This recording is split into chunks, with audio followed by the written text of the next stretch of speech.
علیکم ورحمۃ اللہ وبرکاتہ۔ اعوذ باللہ من الشیطان الرجیم، بسم اللہ الرحمن الرحیم۔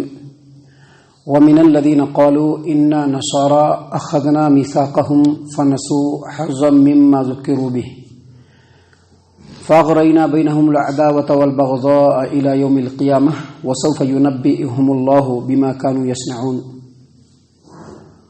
اور جن لوگوں نے کہا کہ ہم نصارہ ہیں، ہم نے ان سے بھی عہد و پیمان لیا، بس ان لوگوں نے جو نصیحت ان کو دی گئی تھی، جن باتوں کی تاکید ان کو کی گئی تھی، ان کا بڑا حصہ ان لوگوں نے بھلا دیا، تو ہم نے ان کے درمیان قیامت تک کے لیے بغض و عداوت اور کینہ ڈال دیا، اور عنقریب جو کچھ وہ کرتے ہیں، جو کچھ وہ کر رہے ہیں، ان کے بارے میں ہم ان کو آگاہ کریں گے۔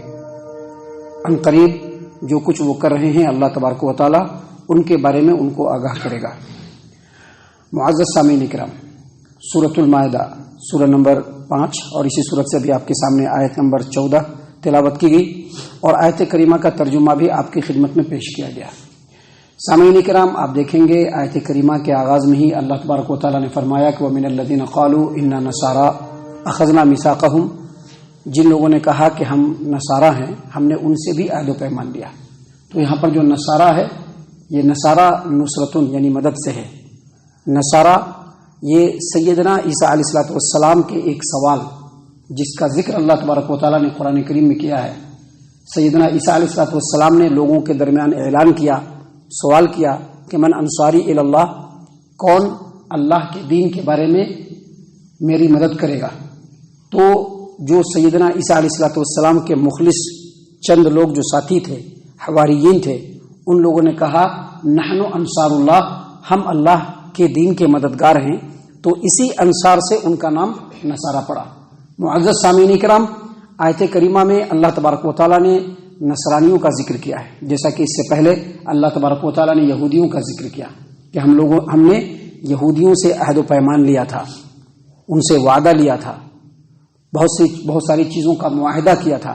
بالکل اسی طرح سے جس طرح سے اللہ تبارک و تعالیٰ نے اسی صورت کے ان آیتوں سے پہلے مسلمانوں کے بارے میں کہا کہ مسلمانوں، اللہ تبارک و تعالیٰ نے جو نعمتیں تمہارے اوپر کی ہیں، ان نعمتوں کو یاد کرو، اور جو عہد و پیمان اللہ تبارک و تعالیٰ نے تم سے لیا ہے، ان عہد و پیمان کو، ان وعدوں کو یاد کرو۔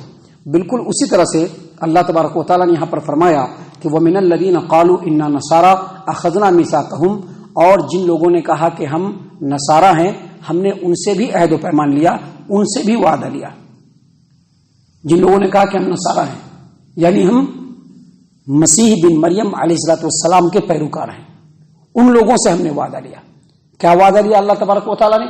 اللہ تبارک و تعالیٰ نے ان سے یہ وعدہ لیا کہ اللہ تبارک و تعالیٰ کی اطاعت و فرما برداری کرنی ہے۔ جو رسول اللہ تبارک و تعالیٰ نے تمہارے درمیان مبعوث فرمایا ہے، اس رسول کے تعلیمات پر عمل کرنا ہے۔ جو کتاب اللہ تبارک و تعالیٰ نے تمہارے درمیان نازل فرمایا ہے، اس کتاب کی نصیحتوں پر عمل کرنا ہے۔ جو بھی نبی اور رسول اس روئے زمین پر اس غرض سے اللہ نے بھیجا کہ اس نبی کے ذریعے سے لوگوں کی ہدایت و رہنمائی ہو، ان تمام نبیوں پر ایمان لانا ہے۔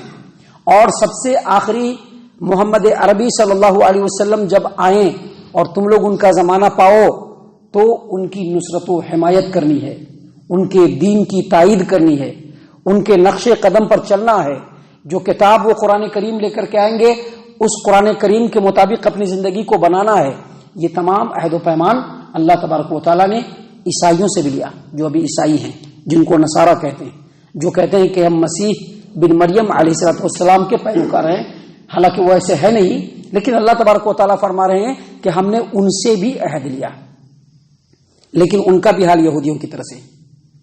اللہ نے فرمایا فَنَسُوا حَظًّا مِّمَّا ذُكِّرُوا بِهِ، لیکن جو ایک نعمت کے طور پر جو نصیحت، جو تاکید کی باتیں اللہ تبارک و تعالیٰ نے ان کی کتاب میں نازل فرمائی، اس کو ان لوگوں نے اس کا ایک بڑا حصہ ان لوگوں نے بھلا دیا۔ اللہ فرماتے ہیں فَنَسُوا حَظًّا مِّمَّا ذُكِّرُوا بِهِ، اور جو نصیحت، جو تاکید ان کو کی گئی تھی، اس کا ایک بڑا حصہ ان لوگوں نے بھلا دیا۔ بھلا دیا کیسے؟ ایک تو اس کے اوپر عمل نہیں کیا۔ بھلا دینے کا مطلب کیا ہے؟ اس پر عمل نہیں کرنا۔ بھلا دینے کا مطلب یہ بھی ہے کہ کتاب کے اندر کچھ اور باتیں لکھی ہوئی ہے، اللہ کی کتاب کی آیات کچھ اور بات بتلا رہی ہے، لیکن اس میں اپنے مطلب سے اس کا معنی اور مطلب نکالنا، اس کو کہتے ہیں بھلا دینا۔ اللہ تبارک و تعالیٰ نے فرمایا کہ جو نصیحت ان کو کی گئی تھی اس نصیحت کا بڑا حصہ ان لوگوں نے بھلا دیا۔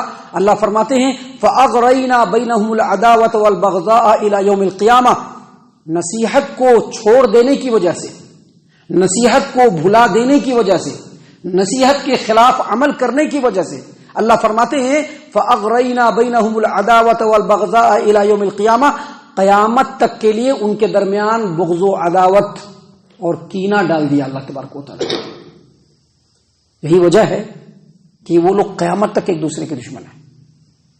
یہ جو عیسائی فرقہ ہے، عیسائی جو مذہب ہے، اس کے اندر بھی بے شمار فرقے ہیں۔ اللہ کے رسول صلی اللہ علیہ وسلم کی حدیث ہے کہ یہودیوں کے اندر 71 فرقے اور عیسائیوں کے اندر 72 فرقے اور مسلمانوں کے اندر 73 فرقے، مسلمانوں کے اندر بھی فرقے ہیں۔ یہ ساری باتیں اس لیے بتلائی جا رہی ہیں، یہ باتیں چپکے ایسے ہی نہیں بتلائی جا رہی۔ ابھی کچھ لوگ کہہ سکتے ہیں کہ یہاں پر عیسائیوں کے بارے میں بولنے کی کیا ضرورت ہے؟ تو عیسائیوں کے بارے میں بولنے کی ضرورت اس لیے ہے کہ ابھی مسلمانوں کی جو حالت ہے وہ عیسائیوں سے بھی بدتر ہے، عیسائیوں سے بھی بدتر ہے مسلمانوں کی حالت۔ ان کے سامنے آپ قرآن کریم کو کھول کر کے رکھ دیجئے، ان کے سامنے نبی کی تعلیمات کو کھول کر کے رکھ دیجئے، لیکن نہیں، ہم جس فرقے کو ماننے والے ہیں ہم ویسا ہی عمل کریں گے، دوسرا عمل نہیں کریں گے۔ ہم جس مسلک کے ماننے والے ہیں ہم ویسا ہی عمل کریں گے۔ ہم کو قرآن نکو، ہم کو نبی کی تعلیمات نکو، ہمارے امام صاحب جیسا بول کے ہیں ہمیں ویسا ہی کرتی۔ مسلمانوں کی بھی یہی حالت ہے، مسلمانوں کی بھی یہی حالت ہے۔ اسی لیے اللہ تبارک و تعالیٰ بیان فرما رہے ہیں، اللہ فرما رہے ہیں کہ اللہ نے جو نصیحت دی تھی، آج ہم لوگوں کو بھی نصیحت ملی ہوئی ہے۔ یہ قرآن جو ہے وہ اللہ کی نصیحت ہے، یہ نبی کی جو تعلیمات وہاں پر لائبریری کے اندر یا دوسرے لائبریریوں کے اندر جو رکھی ہوئی ہوتی ہیں، جس میں اللہ کے رسول صلی اللہ علیہ وسلم کی حدیثیں ہیں، وہ بھی نصیحت ہے۔ اللہ نے فرمایا کہ ان لوگوں کو جو نصیحت کی گئی تھی اس کا ایک بڑا حصہ ان لوگوں نے بھلا دیا۔ فَأَغْرَيْنَا بَيْنَهُمُ الْعَدَاوَةَ وَالْبَغْضَاءَ إِلَى يَوْمِ الْقِيَامَةِ، تو قیامت تک کے لیے ان کے درمیان بغض و عداوت، دشمنی اور کینہ اللہ نے کہا کہ نے ڈال دیا۔ قیامت تک ایک دوسرے سے لڑتے رہیں گے۔ عیسائیوں کے اندر بہت سارے فرقے ہیں، سارے فرقے ایک دوسرے کے اوپر لعنت بھیجتے ہیں، ایک دوسرے کو کافر کہتے ہیں، ایک دوسرے کو ناپاک کہتے ہیں، یہاں تک کہ اپنی عبادت گاہوں میں بھی داخل نہیں ہونے دیتے ہیں۔ ایک فرقہ دوسرے فرقے کے چرچ میں نہیں جائے گا، ایک فرقہ دوسرے فرقے کے گرجا میں نہیں جائے گا۔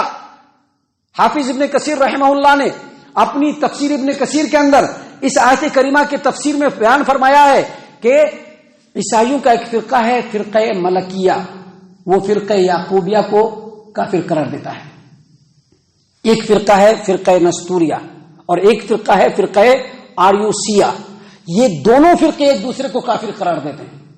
یہ اس کو کافر کہتا ہے، وہ اس کو کافر کہتا ہے، وہ اس کو لعنتی کہتا ہے، وہ اس کو لعنتی کہتا ہے، وہ اس کو جہنمی کہتا ہے، یہ اس کو جہنمی کہتا ہے۔ حالانکہ سب کے سب جہنمی ہیں، سب کے سب کافر ہیں۔ جو بھی اللہ اور اس کے رسول صلی اللہ علیہ وسلم کے طریقے سے انحراف کرے گا وہ کافر ہے۔ اللہ نے قرآن کریم کے اندر اس چیز کو واضح طور پر کہہ دیا کہ وَمَن لَّمْ يَحْكُم بِمَا أَنزَلَ اللَّهُ فَأُولَٰئِكَ هُمُ الْكَافِرُونَ، جو اللہ کے اتارے ہوئے باتوں کے خلاف فیصلہ کرے وہ کھلم کھلا کافر ہے۔ محترم سامعین کرام، اللہ تبارک و تعالیٰ نے اس بات کو یہاں پر بیان فرمایا ہے۔ آپ اگر دیکھیں گے تو دراصل یہ اختلاف کی سزا ہے۔ ان لوگوں نے اللہ کے کلام کو چھوڑا، اللہ نے سزا کے طور پر ان میں دشمنی ڈال دی۔ ایسا معلوم ہوتا ہے کہ مسلمانوں کے اوپر بھی یہ عذاب آ چکا ہے۔ مسلمانوں میں بھی بے شمار فرقے ہیں۔ آپ دیکھیں گے کہ یہ فرقہ اس کو، وہ فرقہ اس کو برا کہہ رہا ہے، یہ فرقہ اس کو غلط کہہ رہا ہے، وہ فرقہ اس کو غلط کہہ رہا ہے۔ قرآن و حدیث سے کسی کو مطلب نہیں ہے، سب کو اپنے اپنے فرقے سے مطلب ہے، سب کو اپنے اپنے جو ہے پیشوا سے مطلب ہے، سب کو اپنے اپنے اکابرین سے مطلب ہے، قرآن و حدیث سے کسی کو مطلب نہیں۔ لگتا ہے کہ وہی عذاب مسلمانوں پر بھی مسلط ہو چکا ہے۔ اسی لیے اللہ تبارک و تعالیٰ نے بتلایا کہ جو کام عیسائیوں نے کیا، جو کام یہودیوں نے کیا، مسلمانوں تمہیں وہ کام نہیں کرنا ہے۔ تمہارے سامنے اللہ کا کلام موجود ہے، اللہ کے کلام کو سمجھانے والے علماء کرام موجود ہیں، تمہارے سامنے نبی کی تعلیمات موجود ہے، نبی کی تعلیمات کے مطابق تم کو نصیحت کرنے والے علماء کرام موجود ہیں، تمہارا کام ہے کہ اس نصیحت کو غور سے سنو، اور اللہ تبارک و تعالیٰ کے جو احکام ہیں، اللہ تبارک و تعالیٰ نے جو تم سے ڈیمانڈ کیا ہے، اللہ تبارک و تعالیٰ نے جو تم سے مطالبہ کیا ہے، اس کو پورا کرنے کی کوشش کرو۔ لیکن اگر اس کے باوجود اختلافات میں پڑے رہیں گے لوگ، اللہ نے فرمایا وَسَوْفَ يُنَبِّئُهُمُ اللَّهُ بِمَا كَانُوا يَصْنَعُونَ، جو بھی عمل وہ اس دنیا میں کر رہے ہیں، اللہ تبارک و تعالیٰ ان قریب قیامت کے میدان میں ان کے عملوں کے بارے میں ان کو بتائے گا کہ وہ کتنا صحیح کر رہے تھے اور کتنا غلط کر رہے تھے۔ اللہ تعالیٰ سے دعا ہے کہ اللہ تعالیٰ ہم تمام کو ان تمام باتوں کے اوپر خوب غور و فکر اور تدبر کرنے کے ساتھ ساتھ ان باتوں کے اوپر عمل کرنے کی بھی توفیق عنایت فرمائے، آمین۔ اللہ تعالیٰ ہم تمام کو صحیح معنوں میں پکا سچا مومن مسلمان بنائے، اللہ اور اس کے رسول صلی اللہ علیہ وسلم کی اطاعت و فرما برداری کرنے والا بنائے، صحابہ کرام رضی اللہ عنہم کے طریقے پر چلنے والا بنائے، جنت الفردوس میں جگہ عطا فرمائے۔ اے اللہ ہم تمام کو جہنم سے پناہ دے، اے رب العالمین ہم تمام کو جہنم سے پناہ دے، اے مالک الملک ہم تمام کو جہنم سے پناہ دے، آمین یا رب العالمین۔ وما علینا الا البلاغ المبین۔